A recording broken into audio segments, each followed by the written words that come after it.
بسم اللہ الرحمن الرحیم۔ الم نشرح لک صدرک۔ ناظرین کرام، قرآن مجید کی صورت الم نشرح کے اندر اللہ رب العزت نے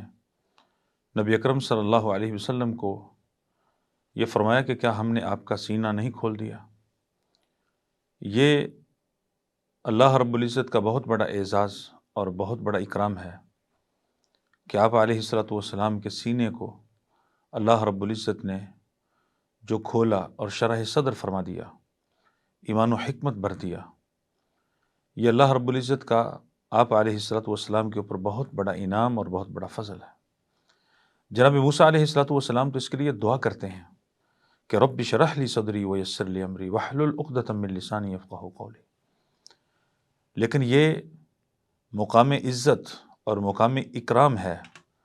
کہ اللہ رب العزت خود نبی اکرم صلی اللہ علیہ وسلم کو فرما رہے ہیں کہ الم نشرح لک صدرک۔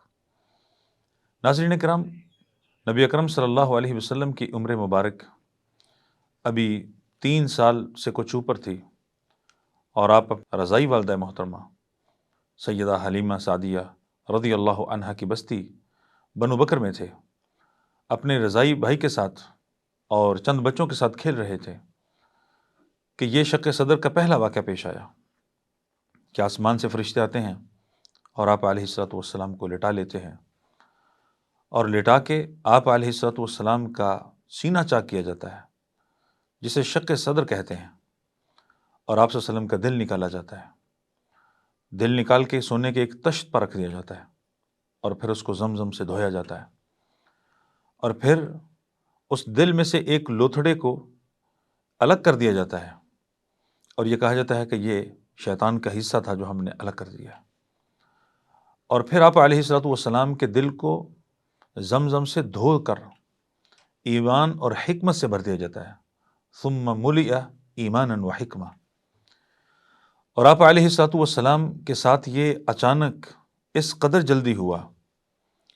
کہ ان کا رضائی بھائی اپنی والدہ کے پاس جاتا ہے اور جا کر یہ سارا واقعہ ذکر کرتا ہے، تو والدہ محترمہ سیدہ حلیمہ سعدیہ دوڑ کر آتی ہیں، دیکھتی ہیں کہ آپ علیہ الصلوۃ والسلام کے ساتھ جو بھی واقعہ پیش آیا تھا آپ علیہ السلام خود بھی بتا دیتے ہیں، اور آپ علیہ الصلوۃ والسلام کو کوئی درد بھی نہیں ہوئی، کوئی خون بھی نہیں بہا، کچھ بھی نہیں ہوا، اور پھر آپ علیہ الصلوۃ والسلام اسی طرح حشاش بشاش اٹھ جاتے ہیں۔ یہ شق صدر اور سینے کے چاک کیے جانے کا پہلا واقعہ ہے۔ ایسے نہیں اللہ رب العزت نے فرما دیا کہ الم نشرح لک صدرک، کیا ہمارے حبیب ہم نے آپ کے سینے کو نہیں کھول دیا؟ تو اس کھل جانے سے مطلب یہ بھی ہے کہ آپ علیہ الصلوۃ والسلام کے دل کو اللہ رب العزت نے ایمان و حکمت سے بھر دیا تھا، اور آپ علیہ الصلوۃ والسلام کے دل کو زمزم کے پانی سے دھویا گیا۔ اور دوسرا واقعہ آپ علیہ الصلوۃ والسلام کے ساتھ شق صدر کا معراج سے پہلے آتا ہے۔ دوسرا واقعہ نبی اکرم صلی اللہ علیہ وسلم کو شق صدر کا جو پیش آیا، یہ معراج سے پہلے آیا۔ آپ علیہ الصلوۃ والسلام کے پاس فرشتے آتے ہیں، آپ خود بیان کرتے ہیں، صحیح بخاری کی حدیث ہے، آپ نے فرمایا کہ میرے پاس فرشتے آئے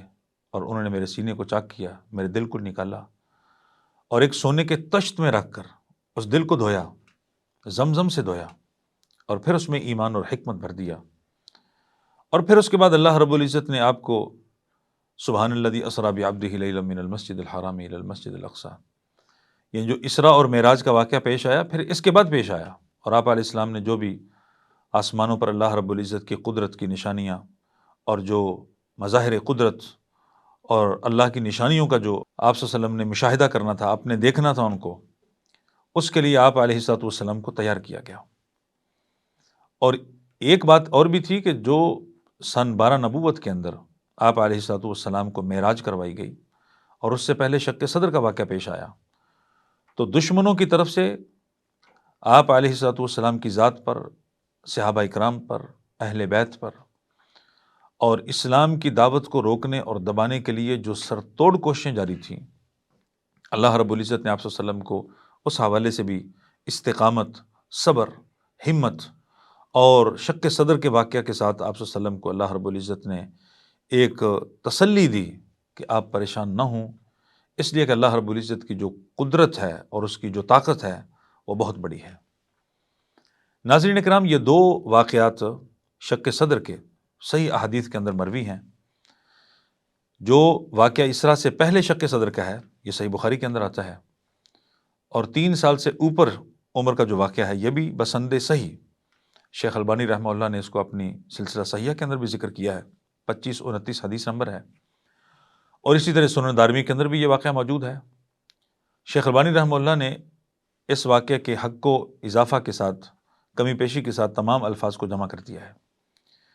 ناظرین اکرام، نبی اکرم صلی اللہ علیہ وسلم کا شق صدر کے بعد وزن کیا گیا۔ آپ خود بیان کرتے ہیں کہ آسمان سے 2 فرشتے اترتے ہیں،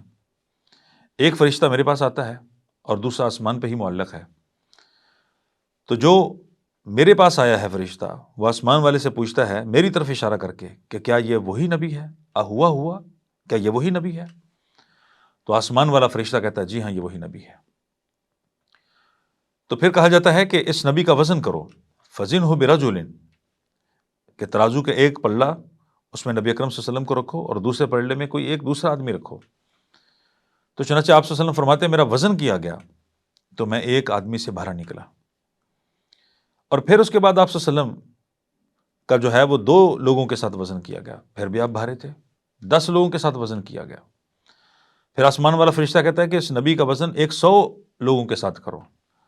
آپ صلی اللہ علیہ وسلم فرماتے ہیں کہ ترازو کے ایک پلڑے میں 100 لوگوں کو رکھا گیا اور دوسرے پلڑے میں مجھے اکیلے کو رکھا گیا، لیکن میرا پلڑا پھر بھی بھاری تھا۔ پھر آپ علیہ الصلوۃ والسلام فرماتے ہیں کہ آسمان والے فرشتے نے کہا کہ تم اس کا وزن 1000 آدمی کے ساتھ کرو، یعنی ترازو کے ایک پلڑے میں 1000 آدمی کو رکھو اور اس اکیلے نبی کو ترازو کے دوسرے پلڑے میں رکھو۔ آپ فرماتے ہیں کہ میں پھر بھی وزن میں بڑھ گیا۔ ناظرین کرام، آسمان والا فرشتہ اس زمین والے فرشتے کو کہتا ہے کہ لو وزنتہ بامتہ لرجحہ، کہ اگر تم اس کی ساری امت ترازو کے ایک پلڑے میں رکھ دو اور اس اکیلے نبی کو دوسرے پلڑے میں رکھ دو تو پھر بھی یہ بھاری ہوگا۔ یہ نبی اکرم صلی اللہ علیہ وسلم کی جو عظمت ہے، یہ جو شان ہے کہ ہمارا نبی اتنا بھاری، اتنی عظمتوں اور فضیلتوں والا ہے، اور اللہ رب العزت نے شق صدر کے واقعہ کے اندر معراج سے پہلے بھی اور 3 سال کی عمر سے یا 3 سال کے کچھ مہینے کی عمر سے جو شق صدر کا واقعہ پیش آیا، آپ علیہ الصلوۃ والسلام کے دل کو دھویا گیا اور شیطان کے لوتھڑے کو الگ کیا گیا، ایمان و حکمت بھر دیا گیا، کہ جس کی وجہ سے اللہ رب العزت نے آپ کو فرمایا کہ الم نشرح لک صدرک۔ ظاہر سی بات ہے کہ آپ صلی اللہ علیہ وسلم نے جو دعوت و تبلیغ اور بلاغ المبین، احقاق حق اور ابطال باطل کا جو فریضہ ادا کرنا تھا، امر بالمعروف اور نہی عن المنکر، توحید باری تعالیٰ، اس کا جو پوری دنیا کے اندر پرچار کرنا تھا، اور شرک اور اس کے تمام مظاہر کا خاتمہ کرنا تھا، جہاد فی سبیل اللہ، دشمنوں سے قتال، ان تمام بہت بڑے عظیم کاموں کے لیے آپ صلی اللہ علیہ وسلم کو جو تیار کرنا تھا، تو اس کے لیے اللہ رب العزت نے جو شق صدر کا واقعہ 2 دفعہ پیش آیا ہے، آپ علیہ الصلوۃ والسلام کے دل کو دھویا گیا، ایمان و حکمت اس میں بھرا گیا۔ ناظرین کرام، عام طور پر معروف یہ ہے کہ شق صدر کا واقعہ 4 دفعہ پیش آیا ہے۔ ایک دفعہ تو یہی جو میں نے بیان کر دیا ہے، جو صحیح احادیث کے اندر ہے، کہ آپ علیہ الصلوۃ والسلام 3 سال سے کچھ ماہ اوپر عمر تھی، بنو بکر کی بستی میں تھے، سیدہ حلیمہ کے پاس، اور یہ صحیح روایات میں ہے۔ اس کے بعد لوگ یہ بھی کہتے ہیں کہ رسول اللہ صلی اللہ علیہ وسلم کی 10 سال کی عمر تھی کہ یہ شق صدر کا واقعہ دوسری دفعہ پیش آیا، جبکہ یہ روایات سند کے اعتبار سے ٹھیک نہیں ہیں۔ اور اسی طرح یہ بھی ایک بیان کیا جاتا ہے کہ آپ علیہ الصلوۃ والسلام جب غار ثور میں تھے اور آپ صلی اللہ علیہ وسلم پر ابھی وحی اترنی تھی، تو اس سے پہلے بھی آپ صلی اللہ علیہ وسلم کا جو سینہ ہے وہ چاک کیا گیا۔ یہ واقعہ شق صدر کا، یعنی غار ثور کے ساتھ اس کو جوڑنا، یہ بھی بسند صحیح ٹھیک نہیں ہے۔ لہذا صحیح اسناد کے ساتھ اور درست روایات جو کہ سیرت کی کتب کے اندر موجود ہیں، سیرت انسائکلوپیڈیا دارالسلام کا ہے، یا سیرت محمد رسول اللہ صلی اللہ علیہ وسلم دار المعارف کی ہے، اور اسی طرح جو اتھنٹک السیرہ النبویہ الصحیحہ ہے، شیخ البانی رحمہ اللہ کی صحیح السیرہ النبویہ ہے، ان تمام کتابوں کے اندر جو نبی اکرم صلی اللہ علیہ وسلم کے شق صدر کا واقعہ ہے وہ صرف 2 دفعہ ہوا ہے، 4 دفعہ ہوا نہیں ہے۔ یعنی 2 دفعہ صحیح واقعات، یعنی 2 دفعہ نبی اکرم صلی اللہ علیہ وسلم کا جو شق صدر ہوا ہے یہ بسند صحیح ثابت ہے، اور 4 دفعہ کی جو روایات ہیں کہ یا یہ کہنا کہ 2 دفعہ مزید اور بھی ہے، یہ سند کے اعتبار سے درست نہیں ہے۔ ایک اور بات بھی یہاں سمجھنے کی ہے کہ نبی اکرم صلی اللہ علیہ وسلم کا جو وزن کیا گیا تو یہ وزن ظاہری اعتبار سے، جسمانی اعتبار سے نہیں تھا، بلکہ آپ علیہ الصلوۃ والسلام کا یہ وزن ایمان، حکمت اور اللہ رب العزت نے جو آپ علیہ الصلوۃ والسلام کو عظمت اور فضیلت اور فوقیت بخش رکھی تھی کہ آپ صلی اللہ علیہ وسلم افضل بشر تھے اور امام الانبیاء تھے، اور آپ صلی اللہ علیہ وسلم جو ہے وہ سید الاولین والآخرین تھے، اس اعتبار سے آپ آدم کی اولاد میں سب سے بلند مقام پر فائز تھے، یہ اس اعتبار سے عظمت ہے۔ اور یہاں ہمارے لیے سبق کی بات یہ ہے کہ آپ صلی اللہ علیہ وسلم نے ہمیں کتاب و سنت کی صورت میں جو تعلیم دی ہے کہ ترکت فیکم امرین لن تضلوا ما تمسکتم بہما، کتاب اللہ و سنتی، کہ جب تک میری امت کتاب و سنت کو تھام کے رکھے گی تو اللہ رب العزت ان کو گمراہ بھی نہیں کرے گا، اور ان کا وزن اور ان کا روب اللہ دنیا والوں پر باقی رکھے گا، کفار پہ باقی رکھے گا۔ قرآن مجید کے اندر بھی اللہ رب العزت نے اسی بات کی طرف اشارہ کیا ہے، سنلقی فی قلوب الذین کفروا الرعب۔ اللہ فرماتے ہیں کہ ہم ایمان والوں کا کافروں کے دلوں میں روب ڈال دیتے ہیں، اور یہ روب ایمان کی بنیاد پر، عمل صالح کی بنیاد پر، کتاب و سنت پر عمل کرنے کی بنیاد پر، اس وجہ سے کفار کے اوپر جو ہے وہ ایک روب طاری ہو جاتا ہے۔ تو گویا کہ اہل ایمان کا بھی ایک روب ہوتا ہے، اور اس روب کے لیے شرط ایمان اور یقین کی ہے، کتاب و سنت پر عمل کرنے کی ہے، عمل صالح کی ہے۔ ناظرین کرام، ایک دفعہ حدیث کے اندر ذکر ہے کہ سیدنا عبداللہ بن مسعود جو صاحب وسادت رسول اللہ تھے، صاحب السر رسول اللہ تھے، رسول اللہ کے رازدان بھی تھے،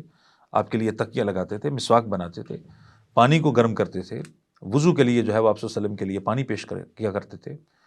اور اس امت کے فقہاء میں یعنی صحابہ کے اندر جو سب سے بڑے فقیہ سمجھے جاتے تھے وہ عبداللہ بن مسعود تھے رضی اللہ عنہ۔ یہ ایک دفعہ کیکر کے درخت پہ چڑھے اور مسواک اتارنے لگے، ہوا کا جھونکا آیا اور ان کی پنڈلی ننگی ہو گئی۔ صحابہ اکرام جو نیچے کھڑے تھے وہ ہنسنے لگے، تو رسول اللہ صلی اللہ علیہ وسلم نے فرمایا کہ تم کیوں ہنس رہے ہو؟ تو انہوں نے کہا کہ ہم تو عبداللہ بن مسعود کی جو سوکھی پنڈلی ہے، کہ دبلا پتلا جسم ہے، اس کو دیکھ کے ہنس رہے ہیں۔ تو آپ صلی اللہ علیہ وسلم نے فرمایا کہ تم اس کی سوکھی پنڈلی کو دیکھ کے مت ہنسو، اس کے دبلے پتلے جسم کو دیکھ کے مت ہنسو، میں تمہیں بتاتا ہوں کہ اللہ رب العزت کے ترازو کے اندر اس کا وزن سب سے بڑھ کر ہے۔ اب اس اعتبار سے اگر دیکھا جائے کہ انسان اگر دبلا پتلا ہو لیکن اعمال صالحہ، ایمان اور یقین ساتھ ہو تو اللہ رب العزت کے ہاں وہ بہت وزنی ہے۔ تو اصل جو وزن کی چیز ہے، یعنی ہمیں اس بات پر فخر کرنا چاہیے کہ ہمارا نبی اتنا وزنی ہے، ہمارے نبی نے جو تعلیم ہمیں دی ہے وہ تعلیم سب سے پرفیکٹ ہے۔ تو اگر ہم بھی اس پر عمل پیرا ہوں گے انشاءاللہ العزیز، ہمارا وزن، ہمارا رعب اللہ رب العزت دنیا والوں پر، کفار پر باقی رکھے گا۔ اللہ رب العزت ہم سب کو سیرت کے اس پہلو پر عمل کرتے ہوئے کتاب و سنت کے مطابق اپنا عقیدہ، اپنا منہج اور اپنا غور و فکر کر کے اپنے عمل کو صالح بنانے کی توفیق نصیب فرمائے، آمین یا رب العالمین۔